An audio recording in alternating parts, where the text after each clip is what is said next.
Niñas buenas o chicas malas. Estos son los dos tipos de persona que se reservan para nosotras. O bien princesas que necesitan a la figura del hombre que las rescate, dóciles y frágiles, o la causa de todas las desgracias de un pobre hombre desdichado. Si no, que se lo pregunten a Yoko Ono.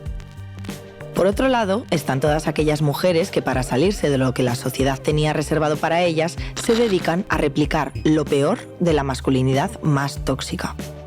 Esto supone bloquear sus emociones, obviar la responsabilidad afectiva y huir del compromiso. El gran hándicap es que estas mujeres son percibidas como desgraciadas y solitarias, personas que nunca van a conseguir tener una relación sana o estable. Son mujeres de usar y tirar para los hombres cuyos sentimientos y emociones no importan porque, entre comillas, ellas son las que no salvaguardan su dignidad. En esta vorágine también importa el perfil del malote. La romantización del hombre inestable, violento, complicado emocionalmente, inaccesible, sexual. Estos atributos se entienden como atractivos, como símbolos de lo que implica ser libre y digno de hacer lo que se te antoje, sin importar que alguien sufra.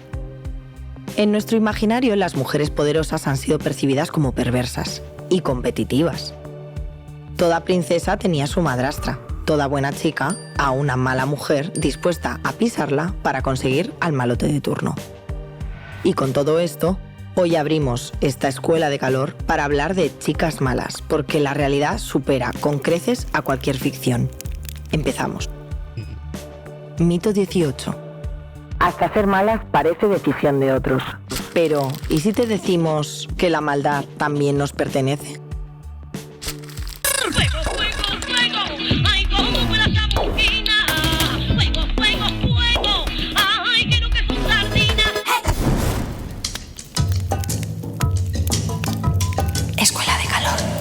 Podcast de Bloom.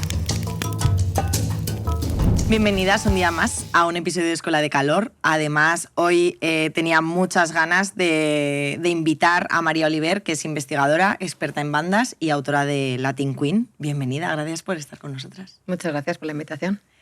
Bueno, a ver, ¿de qué va el episodio de hoy? El episodio de hoy es súper interesante porque yo creo que a todas en algún momento de nuestra vida nos ha llamado el lado oscuro, ya sea el ajeno o a nosotras el nuestro. Entonces, bueno, pues sin más enrollarme, que yo tiendo mucho a la chapa, vamos allá. María, ¿qué es una chica mala en comparación a lo que nos han vendido que esto es? Pues es complicado, pero normalmente pensamos que una chica mala es eso, una chica que se sale de los parámetros que socialmente están establecidos para ellas, ¿no?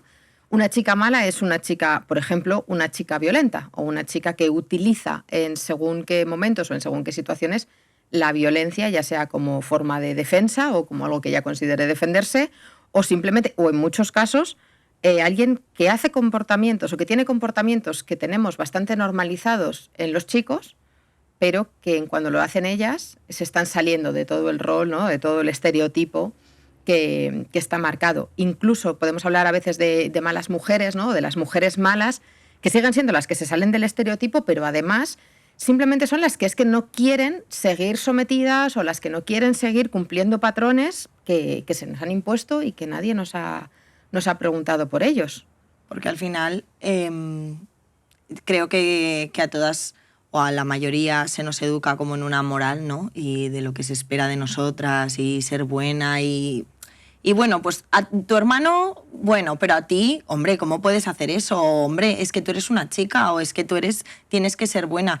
Que al final, ¿qué situaciones son las que nos empujan a ir por ese mal camino que también tiene muchísimas connotaciones súper moralistas? Pues yo creo que al final prácticamente las mismas que a los hombres en un principio, ¿no? O las mismas que a los chicos, estás hablando de los hermanos y piensa cuántas veces, o sea, cuántas chicas han vivido esa situación de que se les pide ayudar más a ellas en casa que a ellos, por ejemplo, ¿no? O que se hayan puesto diferentes limitaciones o libertades a la hora de salir de casa a ellas que a ellos, ¿no? Es decir, total. Mi hijo puede irse y coger el bus y volver solo y tal, pero mi hija que venga con alguien o que me llame que la voy a buscar o que ella a estas horas no puede estar, ¿no? Entonces, si empezamos por eso que es lo más básico, que es como ir rompiendo patrones, básicamente nos encontramos con que son esas chicas que lo que quieren es lo mismo, la misma libertad que ellos, incluso para tomar malas decisiones. Y aquí me gustaría puntualizar una cosa, y es que tenemos la tendencia, sobre todo en el mundo ya en el que yo me he movido y en el que me muevo ahora trabajando, y es que a ellas les buscamos siempre una influencia externa, incluso para la maldad. ¿Vale? Es porque se ha juntado con quien no debía, porque, o sea, no tenemos, o parece que no tenemos ni siquiera la autonomía para tener malas ideas, o para tomar malas decisiones, o para la maldad, o sea, para ser malas. Sin más, parece que siempre tiene que haber... Que lo que podría ser como mucho más estar como en la naturaleza de un hombre, ¿no? Que puede tender hacia la violencia o ser más, no lo sé, imponer más sus necesidades, la rebeldía, todo eso.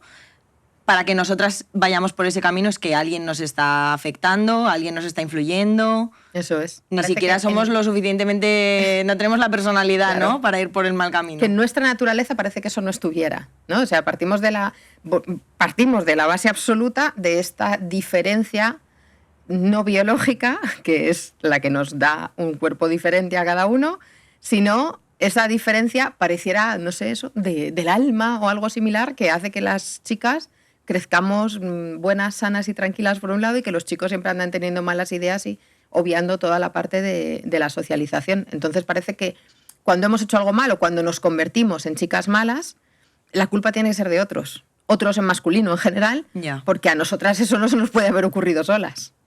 Y vamos a hablar de esto largo y tendido, porque esto evidentemente no es así. Hay muchas que se salen del carril, de todo este rollo, y además hay un montón de dichos, mucha cultura popular también en torno a esto. El rollo de la femme fatal también se ha sexualizado mucho, pero justo estamos hablando un poco de este chicas-chicos. Es verdad que hay algo que también se romantiza mucho, que es la figura del malote, ¿no? Y muchas de nosotras hemos crecido... Ahora que hablas de que alguien nos influye, ¿no? Muchas hemos crecido viendo esos malotes como gente mucho más atractiva, mucho más interesante, mucho más excitante. Totalmente. Y yo me sigo preguntando, o sea, ¿dónde está, no? ¿En qué punto? Porque sí que es cierto que tampoco nos pasa a todas, ¿no? Yo tengo amigas que, pues eso, por ejemplo, digo, oye, mentalmente están más estables que yo, porque a mí eso sí me ha pasado siempre. Y no sé cuál es la diferencia, no sé cuál es el motivo, no sé exactamente, tampoco soy yo psicóloga y no tengo las herramientas, pero sí la capacidad de analizar, sobre todo, en este caso desde el feminismo además, ¿por qué nos pasa eso? ¿Y qué hacemos con eso que nos pasa? ¿Cómo trabajamos con eso? Porque, podemos ir tirando. El ejemplo más clásico que utilizamos siempre es La Bella y la Bestia, ¿no? Total. Porque esto casi lo hemos mamado todas desde pequeñas, hemos pasado por ese cuento. Y el mensaje todo el rato es si esperas lo suficiente, si aguantas lo suficiente, si permites que te rompa cosas, si permites que te rompa la puerta, que te tire libros, que te encierre en una habitación y no te dejes salir. Un día, si tú aguanta, que tiene ahí un corazón... No, a ellos no se les enseña eso. Nadie les enseña a que aguanten, que les malta. Tienen clarísimos los límites. Pero nosotras, o sea, en general tienen clarísimos los límites. Y nosotras en general los tenemos bastante más difusos. Yo creo porque también existe un poco esa idea de salvación. Claro. Y de cómo se nos enseña a nosotras a cuidar y se nos enseña a arreglar y se nos enseña a maternar, también creo que con las parejas tendemos un poco a lo mismo, ¿no? A si yo le enseño, si yo espero, si soy paciente, si le trato con cuidado, él irá aprendiendo, porque él, claro... También excusándolo un poco de todas esas actitudes que pueden ser peligrosas, violentas, etcétera, ¿no? Claro. Él en realidad no es así.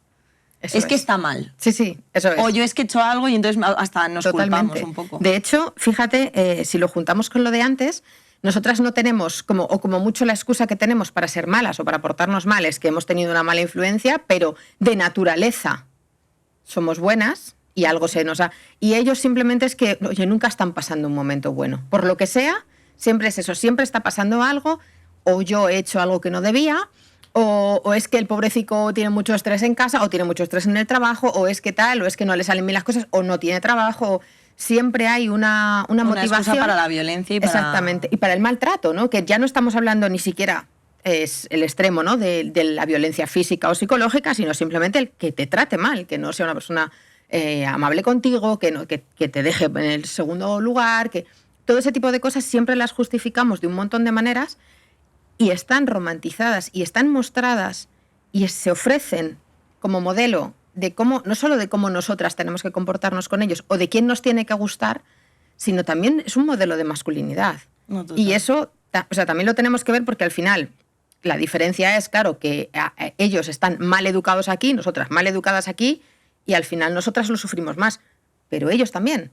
Es decir, si a ti te han enseñado siempre que esta es la forma de comportarte, que no muestres emociones, que siempre trates, es que al final eso te acaba pasando factura, primero porque vas a acabar solísimo. Esta masculinidad tóxica al final es quienes principalmente las sufren, y en el último caso pues sería violencia machista, pero quienes también lo sufren son los hombres, porque Claro. no poder mostrar emociones, no poder llorar, cualquier actitud que sea sensible se puede tildar de es que vaya maricón. Exacto, sí, totalmente. Pero tú fíjate que es el modelo que les estamos ofreciendo. O sea, vamos a pensar en... Cuando yo pregunto, hablo de esto en Instagram o cosas así, siempre sale Mario Casas en A 3 metros sobre el cielo. Totalmente. Es el prototipo, ¿no? ¿Cuántos chavales quieren ser así? Y no llegas, chicos. Y es que es un personaje que está hecho, diseñado, que no es una persona de verdad, pero tú te quieres comportar así. Porque además, comportándose así, la niña buena, la pijita, la no sé quién, esa va se a enamora caer de él rendida. y no sé qué. Todas esas dinámicas hacen daño a las dos partes. Claro, es que yo no a entiendo las en qué chicas más, momento pero... nos hemos tragado ese peliculón de Pero nos fea, lo hemos no sé tragado qué. tanto tiempo. O sea, Totalmente. ahí es eso, desde que te pones a analizar literatura, desde que te pones a analizar, pero sobre todo siglo XX, es que es una barbaridad. Hay ejemplos para todas las generaciones. O sea, ahí estamos, te digo, La Bella y la Bestia, tenemos A 3 metros sobre el cielo, tenemos Las 50 sombras de Grey, tenemos... Y la ausencia absoluta, esta me fascina también, que es de la ausencia absoluta de criterio en ellas. Crepúsculo. Vale. El vampiro de Crepúsculo no es que sea Edward Cullen. Edward que Cullen, ahora- o sea, no es un malote, pero es peligroso. Sí. A ver, un poco chulillo sí es, pero o sea, como que no es a lo mejor la No, imagen de malote. Es más, como más introspectivo, más Claro. tal, pero sí que es violento. Claro, Es o sea, es que es un peligroso. monstruo. O sea, pero ella no tiene ningún tipo de sentido de autopreservación. O sea, el tío le está diciendo que te alejes de mí, que soy peligroso. Y ella, no, yo confío, no, yo. Eso lo puedes aterrizar a las chicas enamoradas de un malote o alrededor de un tío malo o incluso de un tío violento, cuando ellos también te dicen esas cosas, ¿eh? Ya. Ellos te dicen esas cosas para acercarte o te dicen esas cosas para ser interesantes. Es que yo soy un tío, es que yo soy malo, es que yo soy peligroso, es No que te te voy a vendría mejor hacer no hablar bien. conmigo. Eso es. Y tú más ahí. O sea, ¿dónde falla todo para que en el momento que la primera vez que alguien te dice yo soy peligroso, tú no te des la vuelta y digas, pues ahí te quedas, majo? Nos falla todo. Que nos falla todo. sería el instinto de supervivencia Exactamente, básico. eso que, es. ¿Dónde está? Eso Where es. is it? ¿Dónde está? ¿Cómo se ha desprogramado eso? Tenemos que llamar a Conchi, que es que vas a flipar, porque hablando de A 3 metros sobre el cielo, ella tiene un historión, yo creo que nos lo va a contar. A ver, vamos a ver si nos coge el teléfono. Ay, Andrea, pensaba que me ibas a llamar más tarde, pero me viene deluxe. No sabes a quién se encontrará Pepi. Sorpréndeme. Al de la moto. Bueno, es que tienes que dejar de llamar así a tu ex, esto ya lo hemos hablado. ¿Tú te acuerdas cuando nos conocimos con ese aire de malote que me ponía como una moto? Nunca mejor dicho. Pues lo que venimos hablando, muy A 3 metros sobre el cielo, la historia, sí, sí. Pero yo me hice la dura, ¿eh? No se vaya a pensar que soy una facilona. Conchi, y tampoco lo serías si fueras directa al grano. Ay, sí, hija, ya lo sé, tienes razón. Pero el caso, que era todo detalles y atención, me venía a buscar todos los días, me traía flores... Pero cuando le dije que sí, fue como las 12 para la Cenicienta. Se convirtió en calabaza.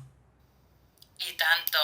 Cambió las flores y los paseitos en moto por no quiero usar condón que me aprieta. Que si depilada estás más guapa... En fin, que me salió rana el muchacho. Bueno, esto ya lo hemos hablado. Mejor sola que mal acompañada. Toda la razón. Ahora que estoy con José Luis, veo que eso de ser un malote ya huele a rancio. Que empieza muy bien, pero acaba siempre fatal. Oye, ¿y qué ha hecho Pepi al encontrárselo? Ah, ni le ha mirado, vamos, menudo cucaracho. Oye, Conchi, me encanta, pero hablamos para la próxima, ¿vale? Vale, un besito. Venga, bye. Bye. Es que esta tiene un buen ex, un buen H. Todas tenemos un buen ex. Por lo Totalmente. menos uno. Totalmente. Y además, si no entra dentro como del perfil peligroso, yo creo que sí que muchas veces nos hemos acercado, o por ejemplo, yo nunca he estado con un prototipo de peligro, pero sí esas actitudes que sabes que te están haciendo mal, yo creo que son como un imán para que tú acabes como más en el pozo cada vez, porque pones muchísimo de tu parte para salir de ahí y entonces cada vez estás más dentro de una relación que a ti no te está haciendo bien. Claro, y además es que no, porque no tenemos herramientas. Si es que el problema es que muchas veces esto se ve, por ejemplo, con las mujeres que han pasado, que han sobrevivido una relación de malos tratos y entran en otra, y en otra, y en otra. Y dices, ¿es que le gusta? No, es que no tiene herramientas. Es que no... Que no puede detectarlas a tiempo y cuando claro, esto es tarde. Eso es, y claro, y además que no has analizado, no te has parado. Yo tengo que hacer, yo ese análisis lo tengo que seguir haciendo todo el rato. Yo sigo pensando cada vez espera, en cómo me porque fijo. María, yo creo que es muy interesante que quien nos escuche y quien nos vea sepa que al final tú has hecho toda una investigación sobre tema bandas, pero también has vivido muy de cerca ese universo y yo creo que nos puedes hablar muy desde tu caso o desde lo que ves ya a posteriori de esos entornos hostiles, cómo terminas o ese imán que nos lleva hacia ellos, si necesariamente es por un hombre o por una mala influencia y en qué se diferencia un poco de ese camino al de un hombre. Pues, a ver, bueno, por orden. Venga, sí, a mí es cierto que yo entré en los Latin King en España en el momento en que se estaban creando, es decir, yo participo de ese primer grupo fundacional de los Latin Kings and Queens en España en el año 2000, pero yo entro ahí porque han llegado unos chavales de América Latina al lugar en el que yo vivo y justo cumplen como con todas esas expectativas que yo tenía del tipo de chicos que a mí me gustaban. Vale. ¿No? Es decir, no tanto a nivel romántico, porque no estaba involucrada románticamente con ninguno, pero eran eso, el típico, pues eso, pues parecía que los habían sacado de una peli estadounidense, ¿vale? Gangsta's Paradise o una cosa así, ¿no? La ropa ancha, la música rap, hip hop, tal, que era lo que a mí me gustaba, y eran pues a ver como los diferentes, ¿no? En ese momento que tampoco había muchos chavales migrantes por la zona y demás. Entonces, cuando yo empiezo a vivir con ellos, vamos a vivir con ellos, a relacionarme con ellos a diario, empiezo a ver cómo es cierto que en esos primeros momentos, además, o sea, la situación que vivían las personas migrantes recién llegadas era bastante compleja. Total. Es decir, compleja por no decir eso, de una agresividad hacia ellos, insultos o palizas los fines de semana, desde el trabajo, de no encontrar un trabajo o lo encuentras y después no te pagan, o no poder encontrar una casa donde vivir porque nadie te la quiere alquilar, todo el problema de los papeles y demás. Entonces yo empatizo mucho con esa parte, ayudo en lo que puedo, ¿no? En temas, pues, por ejemplo, sobre temas burocráticos y demás, pero empatizo muchísimo con esa figura, ¿no? Porque además, claro, hay un perfil ahí maravilloso que es el de el tío malote tal, pero además pobrecitos que necesitan ayuda. Que se encuentra con unos problemas y que tú ahí puedes entrar, claro, como eso es. Voy a ayudarte. Exactamente. Entonces me encaja todo. A mí me encaja todo y yo entro a formar parte de ese primer núcleo, pero también porque a mí me llama la atención. O sea, lo poco que yo sé de la organización, lo sé porque me lo cuentan y porque, bueno, y por un documental que hay de la HBO en Estados Unidos de los 90, que también es como, o sea, llama muchísimo la atención. O sea, un documental sobre los Latin King que tú ves ahí a miles de personas en la calle, las imágenes. O sea, que casi te hizo más efecto positivo que negativo. Claro, en ese momento sí, me llamaba todo. Es decir, y siempre he luchado, en cambio, toda la vida. De hecho, incluso cuando entré en prisión me decían, algunos compañeros decían, yo me echo la culpa por ti, para que tú salgas. Y dices, que no me da la gana. O sea, yo entré porque yo... No, y no es que tengo que aprender, es porque es que no me quiero quitar la responsabilidad. No quiero ser una infanta. Yo esto lo llevaba mi marido, ¿sabes? Ni lo del coche en el garaje, no. Entré porque yo quise entrar. Es un poco lo que te decía antes, ¿no? O sea, yo no quiero que toda la vida se piense que lo que yo he hecho, bien o mal, lo he hecho influenciada por hombres o por ellos. No, yo quería estar ahí. A mí me llamaba la atención ese grupo, yo quería pertenecer, yo quería formar parte de aquello. Y que tienes derecho a apropiarte de tus malas decisiones, claro, de tus decisiones en general y de las malas. Y de las malas también, entiendo. Claro, exactamente. Y en ese inicio de los Latin Kings, Queens, tú eras consciente, tú entiendo que en ese momento iniciaste como más tu camino de rebeldía. Claro, sí, es porque de repente ese es un espacio propio, ¿no? Es un espacio propio no controlado por personas adultas, personas de tu familia, personas de la escuela, sino de repente ese es como tu propio espacio, agencia propia, decisiones propias, sin eso, pues sin control adulto a tu alrededor. Entonces, claro, también es como en un adolescente, yo tenía 18 años, eso es muy llamativo. Total. ¿Y tú eras lo que se suele decir una mujer en un mundo de hombres o realmente había muchas más mujeres como tú? ¿Había más chicas como tú? Al principio solo yo. Vale. Y después ya sí que fueron entrando, bueno, primero fueron llegando algunas que ya pertenecían o habían pertenecido también en América Latina y se fueron uniendo aquí, y después fueron entrando más mujeres también, pero vamos, las bandas son un entorno muy, muy masculinizado. Estamos hablando de que nunca hemos detectado más de un 20% de mujeres como mucho en el total de cualquiera de estos grupos. Vale. ¿Y tú en ese momento te sentías más vulnerable o más fuerte? No, te sientes más fuerte, claro. Claro, primero porque todo ese contexto como de exposición social en el que tú perteneces a un grupo muy grande o a un grupo que está creciendo, que se hace respetar, así con todas las comillas del universo, ¿no? Que estás del lado de los chicos que todo el mundo mira, de la gente que todo el mundo quiere acercarse a ellos, tal, eso te hace sentir, pues eso, en una posición como más elevada. La vulnerabilidad no, ni te la planteas. Al revés. Al revés, claro, sí, en ese momento no te sientes vulnerable en absoluto, al revés. Y gente porque al final en nuestro mundo, pues la mujer está como un escalón por debajo en temas de, pues el patriarcado nos relega un poco a un segundo lugar, menos protagonista. Y hay otros colectivos, porque aquí en Escuela de Calor hablamos mucho de temas de educación sexual y también hemos hablado mucho de género y tal. Colectivos tipo gente que le gustan, pues estoy hablando de homosexuales, personas bisexuales, abiertamente otro tipo de sexualidad. ¿Esto se veía dentro de esos entornos? Bueno, también en los años 2000, ni en ese ni en ninguno. Pero ni ahora, que es lo tremendo, que a lo mejor estamos pensando en que en los años 2000, o que hay grupos que tienen organizadas como su normativa, su literatura y demás desde hace 50 años, ¿no? Puedes entender que haya cosas que fueran del contexto y que se absorbieran como del contexto y que hayan ido cambiando. Pero si el contexto ha ido cambiando, que yo quiero creer que sí, algo, ¿no? Una parte ha cambiado, aunque nos queda mucho por hacer en tema homofobia y demás, en estos grupos lo máximo que llegan es a la tolerancia, pero fuera.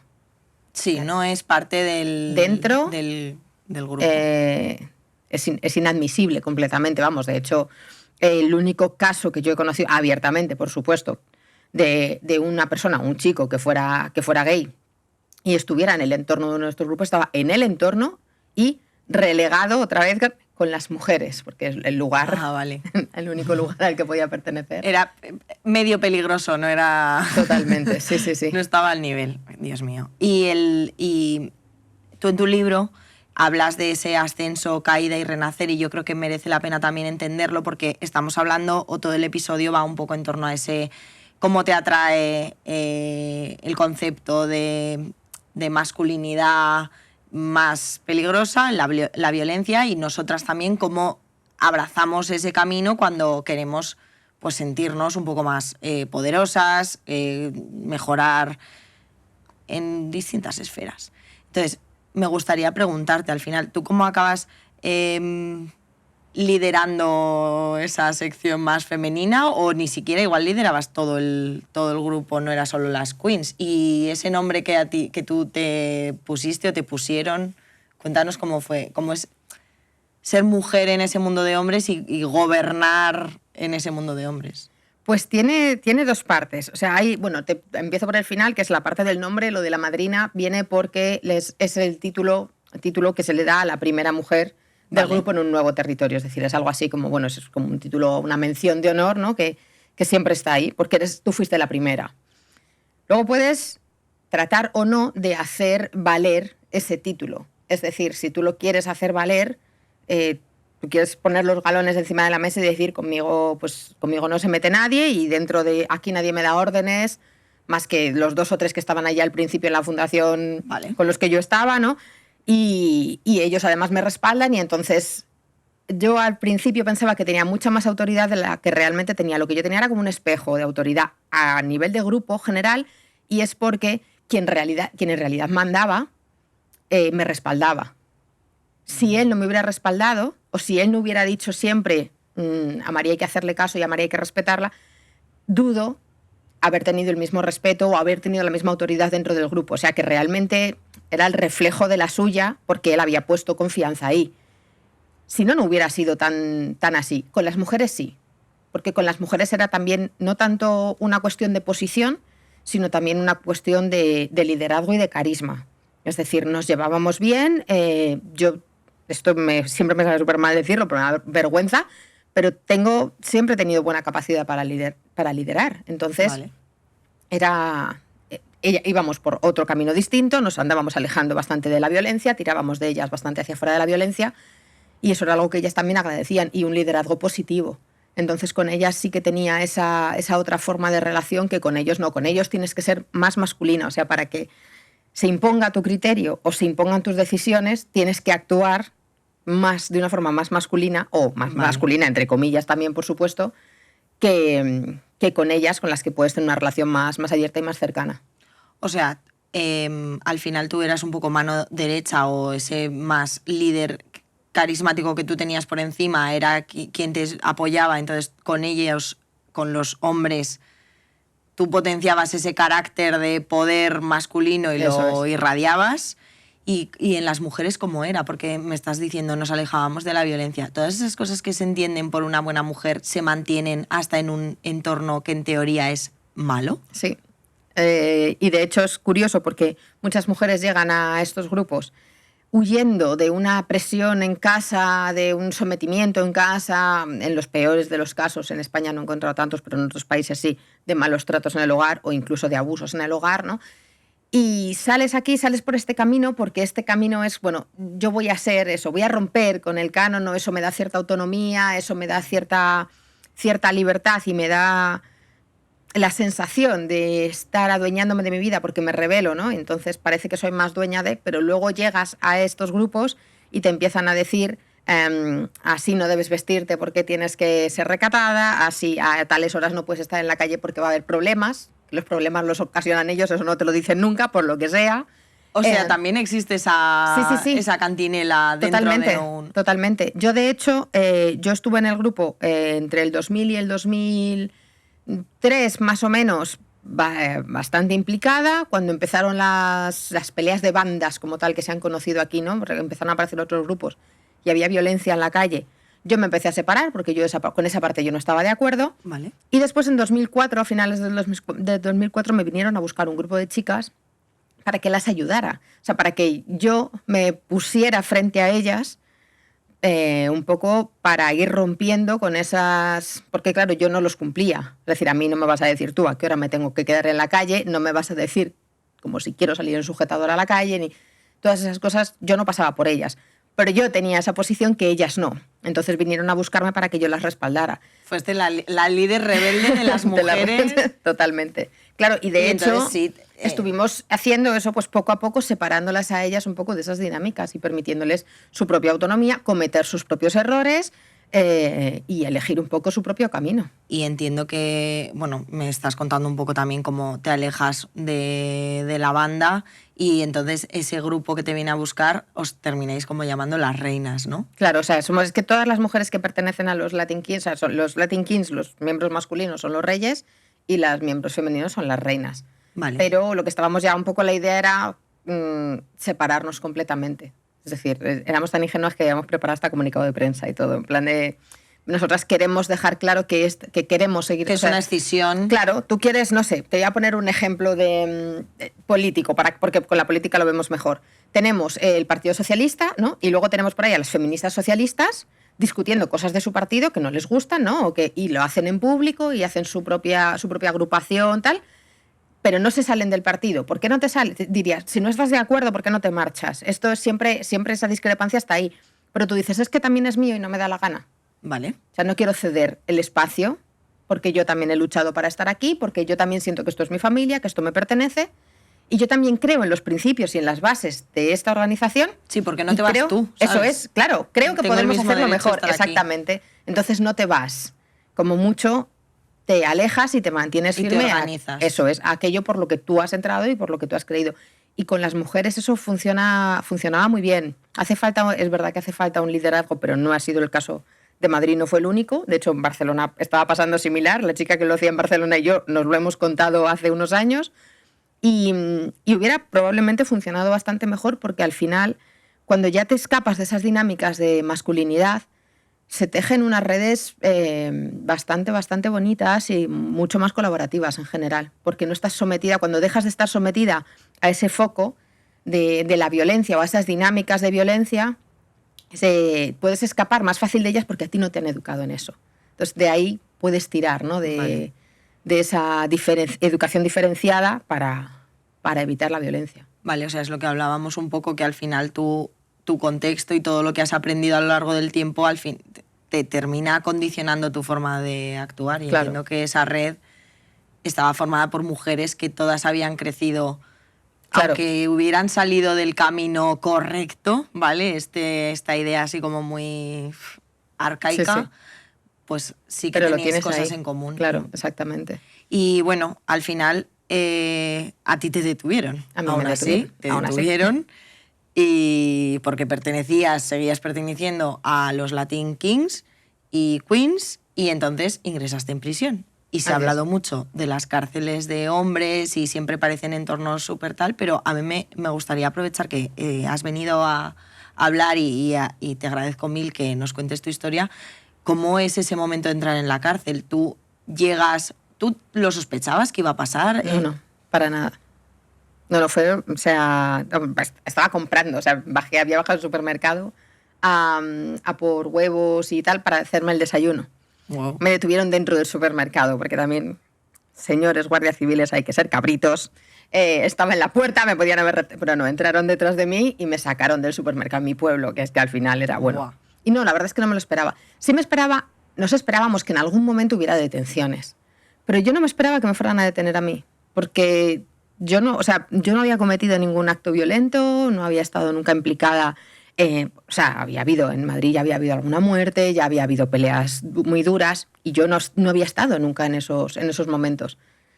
Entonces no pensaba que la mera pertenencia Te hiciese... Claro, o sea, sin haberte detenido previamente nunca o haberte fichado en una redada o demás. Ya que no tenías antecedentes, pero bueno. Claro, entonces no me lo esperaba. Y nada, me detuvieron, pues te llevan a casa, te hacen el registro. Ahí había papeles, por supuesto, del grupo en mi casa. Había pues las joyas, collares, cosas así.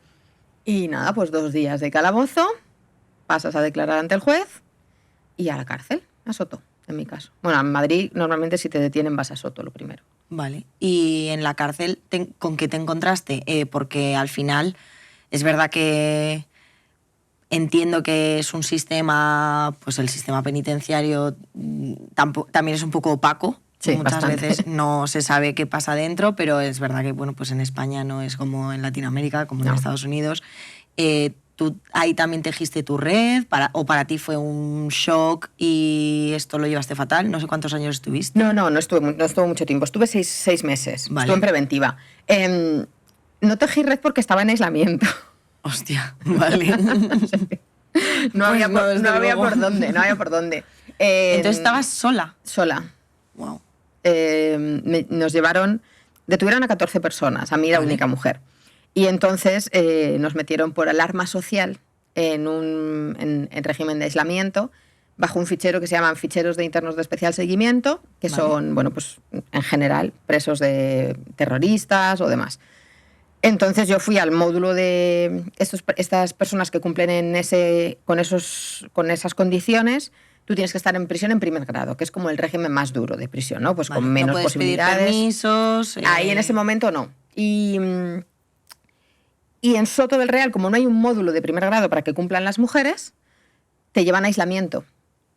Vale. Entonces, claro, o sea, en España hay 4 prisiones solo de mujeres, exclusivamente. Y luego las prisiones masculinas, ¿sabes cómo el fútbol es fútbol y el fútbol femenino es fútbol? Pues totalmente. las prisiones son masculinas y hay un módulo o 2 de mujeres, depende, en las que hay.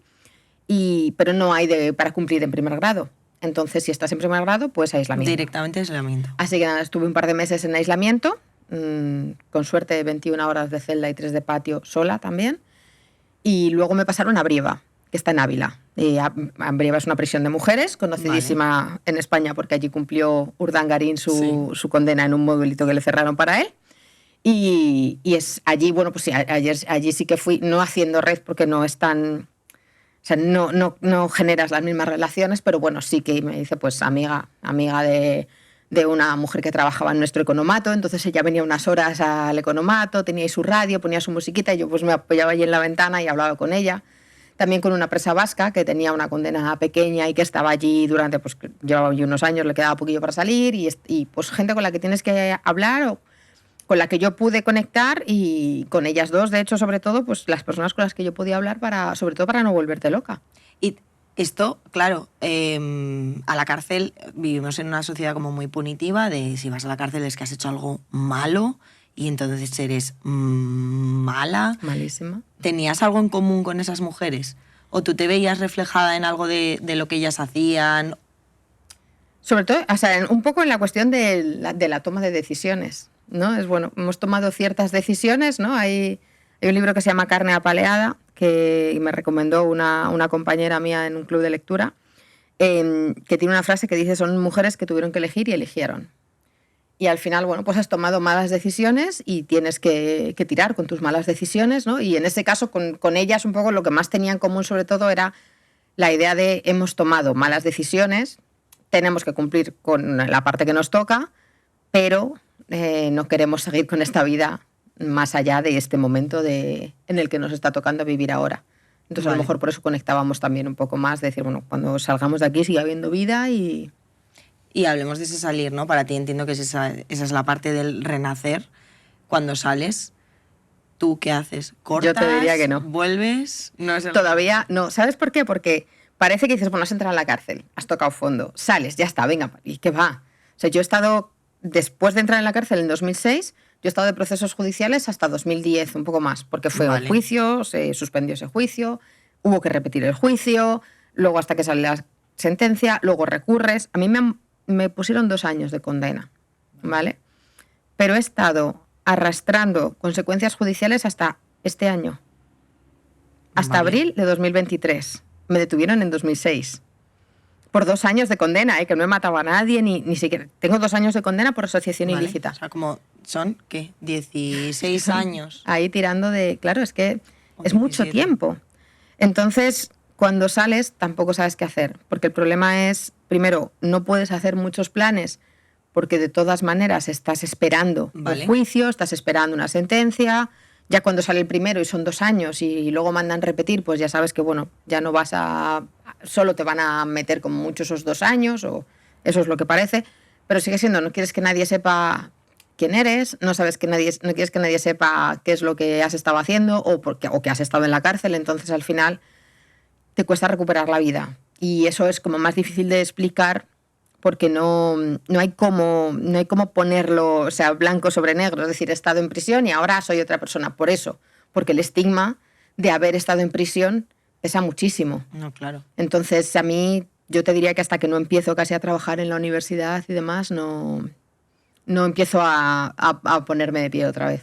Vale. Entonces, cuando saliste de la cárcel, ahí estabas en un momento donde la sociedad ya te veía. O sea, ya antes mucha gente podría haber juzgado tu persona como, wow, esta es una mujer peligrosa o se mueve en entornos peligrosos, a la vez rebelde, a la vez tal. Pero salir de la cárcel ya te etiqueta en otro sentido. Es que ya no eres solo la que se ha torcido un poco, es que has acabado en la cárcel. Entonces eso es lo que tú dices, ¿no? No tenemos una perspectiva social amplia de cuántas cosas te pueden llevar a la cárcel. No. Pero la barbaridad de cosas que y a las mujeres, la barbaridad de cosas que pueden llevar a una mujer a la cárcel, y normalmente son mucho menos graves que las de los hombres, es decir, el 70%, una cosa así, de mujeres está por salud pública, por delitos contra el patrimonio o la salud pública, vale. Es decir, robos o drogas. Muchas veces han sido cómplices de sus parejas. No era mi caso, en este caso, ¿no? Pero pensamos que la cárcel es una cosa que está muy lejos y no está tan lejos, ¿eh? A veces cualquier mala decisión en un momento desesperado también te puede llevar a ese sitio. Pero claro, tú ya eres eso, la que has estado en la cárcel. ¿Qué habrás hecho? Vamos, yo como anécdota te cuento que en 2018 mi hija mediana empieza el cole, y cuando empieza el cole me doy cuenta que no solo en el mismo cole, sino con la misma edad y en la misma clase, hay 2 criaturicas que son hijas de 2 chicos que habían ido conmigo al instituto. Ostras. Yo me quería morir, porque yo decía, ¿y si se acuerdan de esto? ¿Y si saben lo que tal? ¿Y si...? Luego para nada, ¿eh? O sea, son 2 tíos maravillosos, simpatiquísimos, pero tu que miedo nos era hemos que... reconocido, nos llevamos súper bien, nuestras criaturas se llevan súper bien, pero mi miedo era, ¿y si le dicen que no juegue con mi niña? ¿Y si les dicen que a los... tu hija pagase el precio, claro, eso es, de sí. tus acciones o de tu historia? Eso es, totalmente. Entonces es muy difícil ir remontando todas esas cosas. Ahora ya, como lo sabe todo el mundo, pues ya está, ya.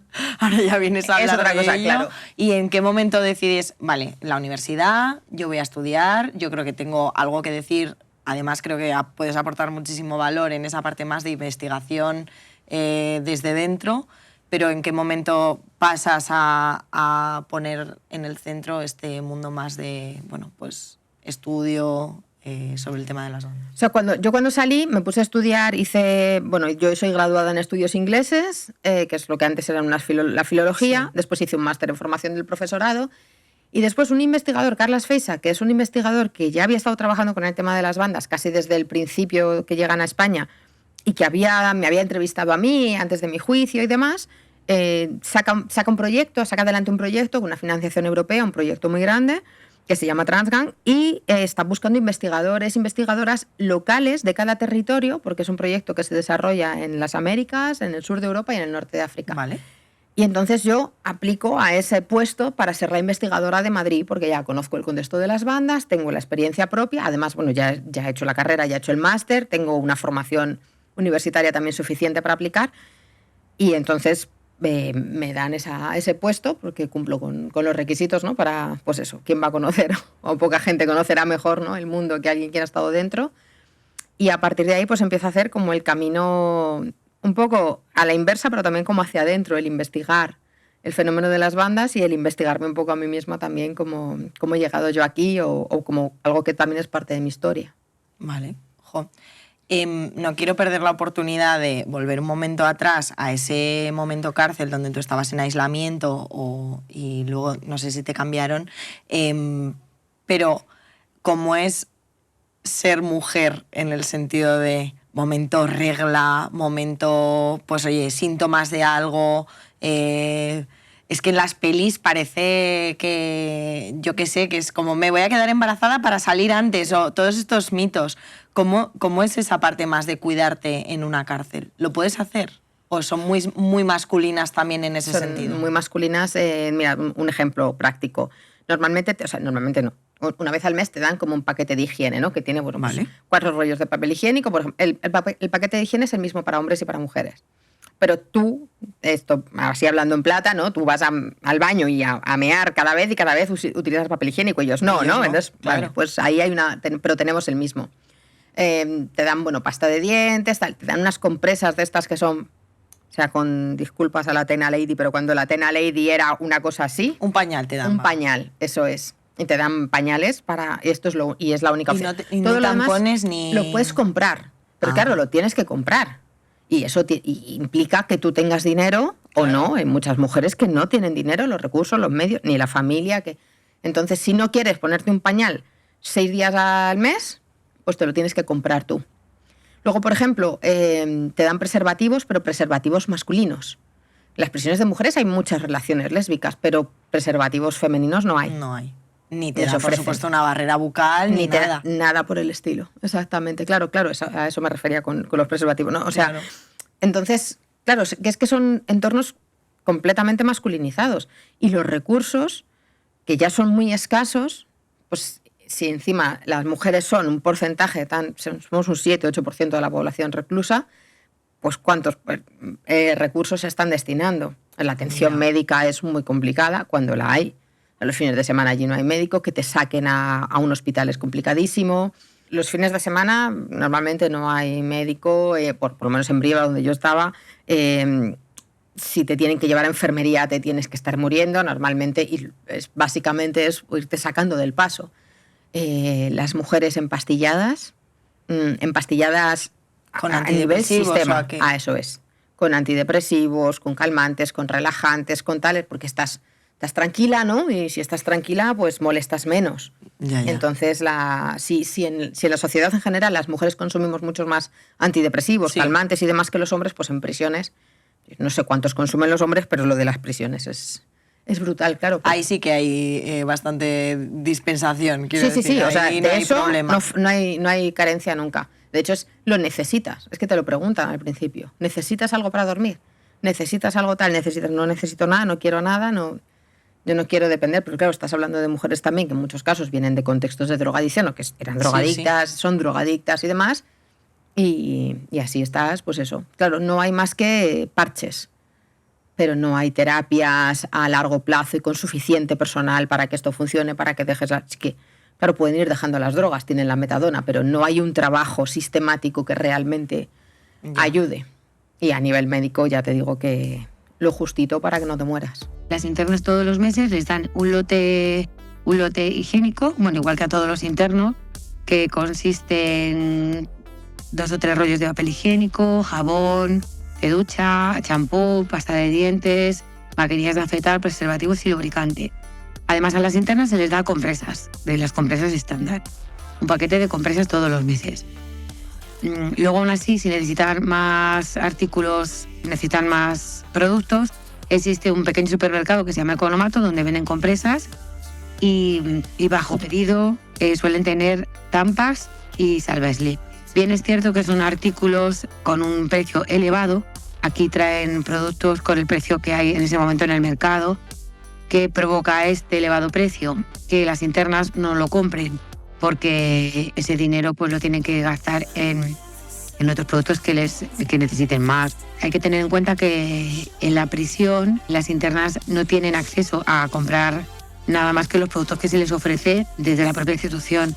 Y esa parte que decías de relaciones, hay muchas relaciones entre mujeres. Bueno, entiendo que no te dejan pasar juguetes sexuales de ningún tipo. Creo que ha salido hace poco una sentencia. Claro, es que yo no le he revisado mucho. Es el titular que me ha pasado por delante, pero que una mujer ha conseguido que la dejaran tener un vibrador dentro de claro, es que, pero vamos, hola, me parece muy necesario, ya que estás, yo qué sé. No. En mi momento no era eso, pero sí que hay muchas mujeres que tienen relaciones y en general, además, salvo que estés en regímenes muy estrictos o demás, pues incluso mujeres que conviven, pues compartes celda, ¿no? Y convives con una mujer con la que tienes una relación. Me encanta que salgamos del momento cárcel masculina, la verdad. O sea, lo siento porque no creo que fuera una experiencia para nada agradable, pero el hecho de dar visibilidad a otros escenarios o otras cosas que no se ven, que es que el momento pastilla de jabón, cárcel de hombre, tal, es todo como muy... Total. Que al final, pues es que las mujeres, lo que tú decías, quizá también está más cerca la cárcel de lo que podemos imaginar y hay muchas necesidades de gente que está ahora mismo ahí dentro que tiene, pues que es que necesita un tampón, que es indigno, te diría, no poder llevarlo solo si lo puedes pagar. Totalmente. Y que nada de todo eso, o sea, hay algunas limitaciones que son hiperabsurdas y que lo que hacen es pues rebelarte más contra el sistema, enfadarte, y todo eso al final evita después que tú entres en procesos también de reinserción, en procesos de reeducación, porque tú ya estás enfadada con todo. Es decir, porque si me prohíbes lo más básico, lo más estúpido, hay algunas cuestiones que no tienen... Yo decía, quiero tener un puzzle. Buah, es que para meter un puzzle, ostras, son 1000 piezas en una caja, de cartón todas, ¿cuál es el problema? O sea, te van generando... Bueno, yo además es que yo pedía cosas que yo decía, ¿puedo hacer punto de cruz? Y me decían, no, hombre, ¿cómo vas a tener una aguja? Digo, hombre, es una aguja de punto de cruz, ¿qué voy a hacer con una aguja de punto de cruz? Bueno, no te podrías imaginar. Bueno, pues tienes razón, no me lo puedo imaginar. Pero es que a mí esto me relaja. Yo tenía la celda que la vez que me trasladaron yo decía, no puedo con la maleta. Porque el puzzle, libros, algo para manualidades, yo qué sé. Yo me quería mantener ocupada, pero era una cosa mía. Si dependes o tienes menos recursos... De que te provean eso... Claro, si dependes de que te lo den, vas mal, no lo vas a tener. Y todo eso te va haciendo eso, pues que te enfadas, que cuando luego vengan y te digan, vamos a hacer un taller de no sé qué, pues no me da la gana, porque estoy enfadada con todo, porque estoy enfadada con la funcionaria que me lo viene a contar. Que al final no nos podemos olvidar que el objetivo de las penas de prisión no es solo el castigo, también es la reinserción. Y para reinsertar hay que seguir tratando a las personas, y en este caso a las mujeres, como personas, con necesidades, con potencial. Con contexto. Claro, y castigadas están, si ya están presas. Pero ¿y ahora qué hacemos? ¿Cómo preparamos a esta mujer para cuando salga? Toda esa parte, las mujeres piden formaciones diversas para formaciones laborales y demás, Sí. y se les ofrece cocina y costura. Y yo quiero fontanería, ya, pero es que no, cocina y costura. Ya. Pero es que yo quiero ser albañil, no, fontanería no, albañil tampoco, pero cocina y costura tenemos. Se ha abierto una nueva plaza en peluquería. Claro, exactamente. Quieres aprender a hacer uñas, que está muy a la moda, y ya está.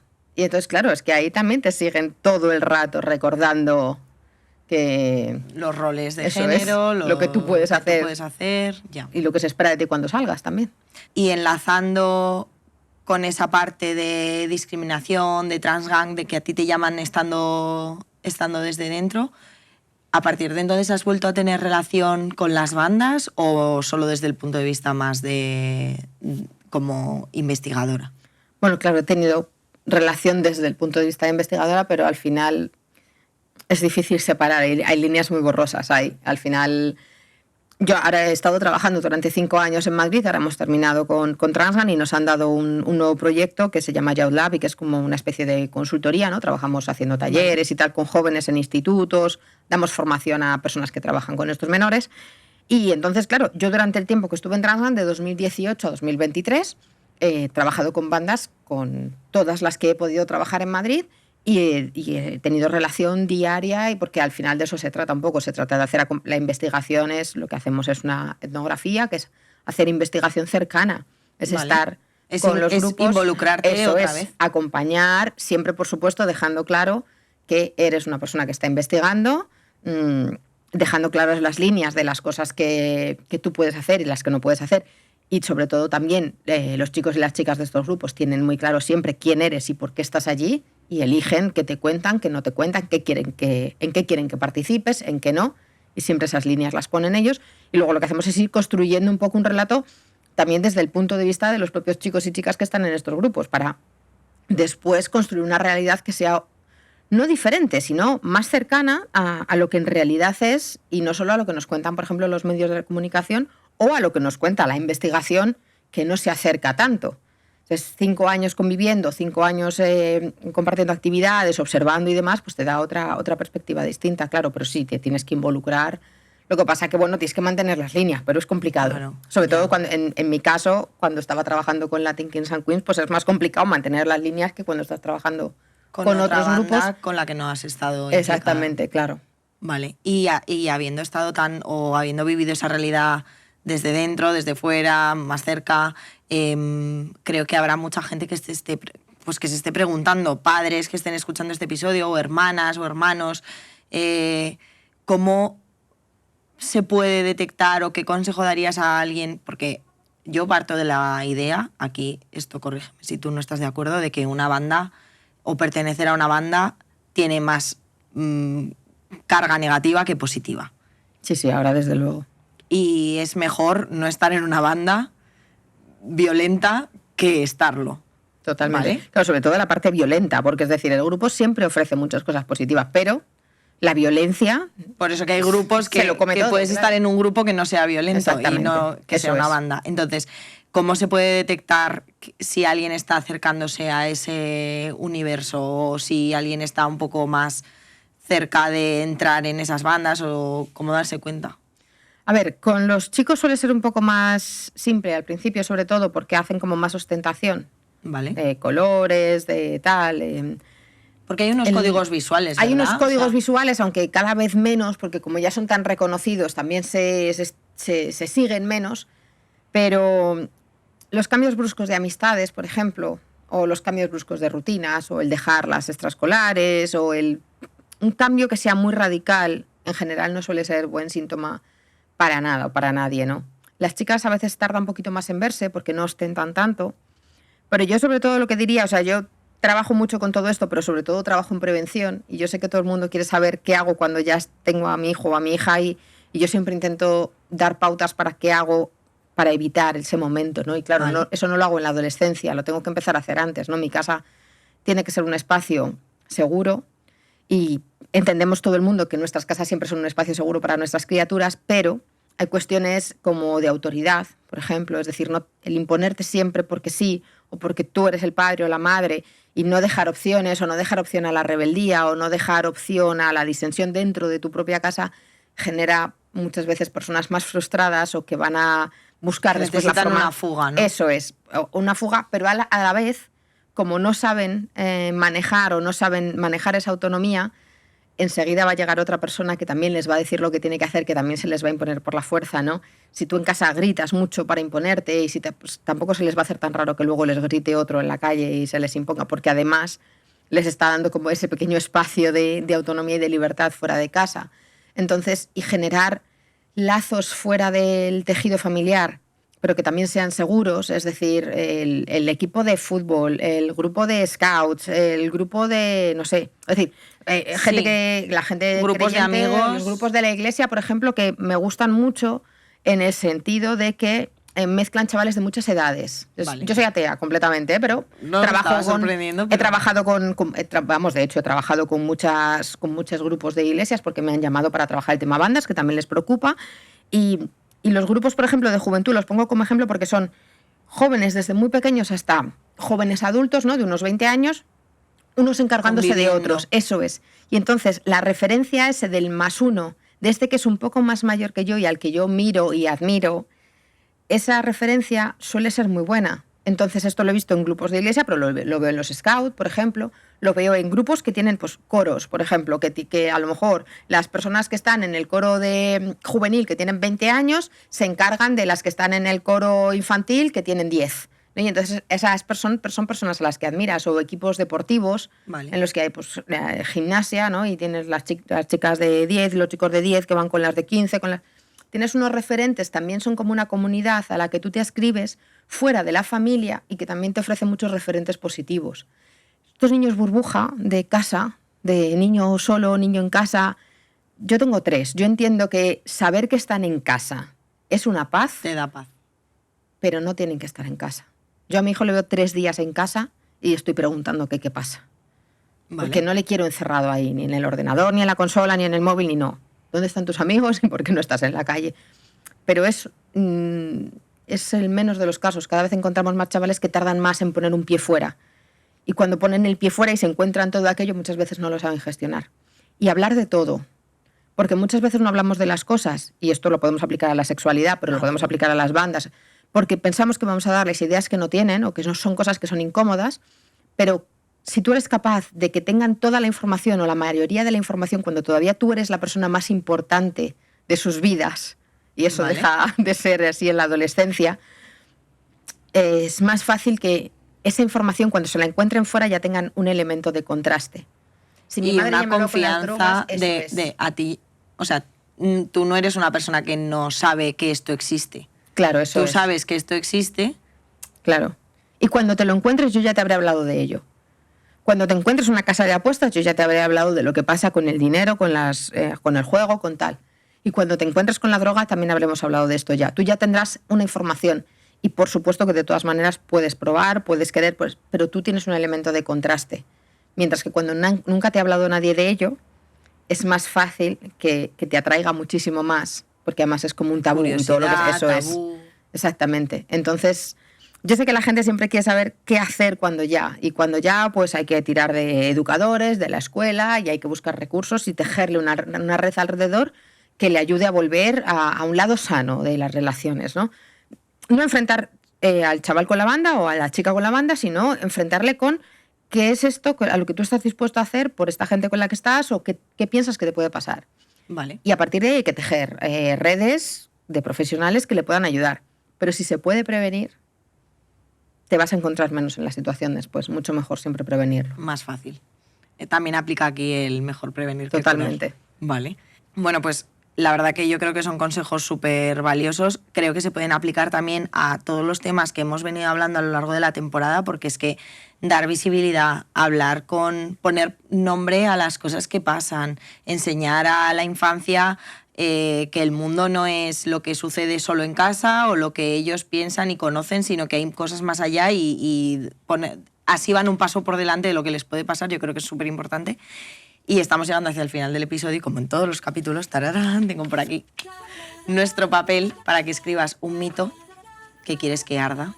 Venga. Y que, bueno, pues esas cosas que quieres que desaparezcan ya de nuestro imaginario colectivo, que es que hay miles de mitos con los que crecemos sin darnos cuenta y que luego pues acabamos reproduciendo. Pues oye, muchísimas gracias María por tu tiempo, por tu rato, por tu generosidad, por contar la historia, que hay gente que le cuesta más abrirse. Nada, yo creo que es súper necesario. Muchas gracias a ti por invitarme. Muchas gracias.